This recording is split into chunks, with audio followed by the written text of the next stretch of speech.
পোলাও, বিরিয়ানি আর মাছ মাংস খেতে খেতে যারা একদম বিরক্ত হয়ে গিয়েছেন, আজকে তাদের জন্য মজার একটি হাতে মাখা ডালের রেসিপি শেয়ার করছি।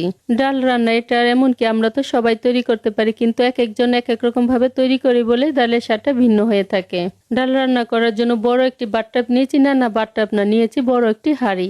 এবার এই হাঁড়ির মধ্যে দিয়ে দিচ্ছি আগে থেকে ধুয়ে রাখা 1 কাপ মুসুরির ডাল, মাঝারি সাইজে 2টা আলু কুচি, পেঁয়াজ কুচি, ধনেপাতা কুচি, রসুন বাটা, লাল মরিচের গুঁড়ো, ধনে গুঁড়ো, হলুদের গুঁড়ো, জিরে গুঁড়ো, চেরা কাঁচামরিচ, এলাচ, দারুচিনি, তেজপাতা, সয়াবিন তেল আর লবণ দিয়ে মনের যত রাগ আছে তা দিয়ে সমস্ত কিছু ভালো করে মেখে নিতে হবে। মেখে নেওয়ার পর 1 বালতি জল দিয়ে ডালগুলোকে খুব ভালো করে সিদ্ধ করে নিতে হবে। না 1 বালতি না, এখানে 3 কাপ জল দিতে হবে।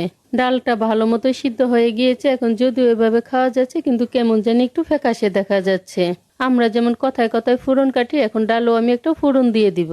তার জন্য কালো একটা প্যান বসে প্যানের মধ্যে 2 টেবিল চামচ সয়াবিন তেল দিয়ে দিচ্ছি। তেলটা যখন খুব গরম হয়ে যাবে তখন আধা চামচ জিরা আর 2টা শুকনো মরিচ তেলের মধ্যে ভেজে নিচ্ছি। তারপর 2 টেবিল চামচ রসুন কুচি দিয়ে তেলের মধ্যে ভেজে নিচ্ছি।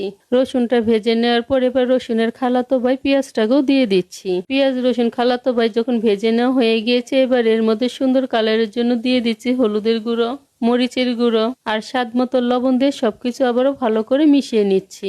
সবকিছু দিয়ে ভালো করে মিশিয়ে নেওয়ার পর এবার 1 কাপ টমেটো দিয়ে টমেটোটাকে ভালো করে মিশিয়ে নিচ্ছি। ফোড়নটা আমার তৈরি করে নেওয়া হয়ে গেছে। এখন ঝাঁপ দিয়ে ডালের মধ্যে দিয়ে দিচ্ছি।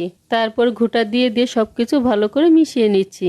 এইবার দেখতে নতুন বউয়ের মতো দেখা যাচ্ছে। তারপর দিয়ে দিচ্ছি কাঁচামরিচ কুচি আর 1 খাবলা ধনেপাতা কুচি দিয়ে 5 মিনিট স্ট্যান্ডিং টাইমে রেখে নামিয়ে নিচ্ছি।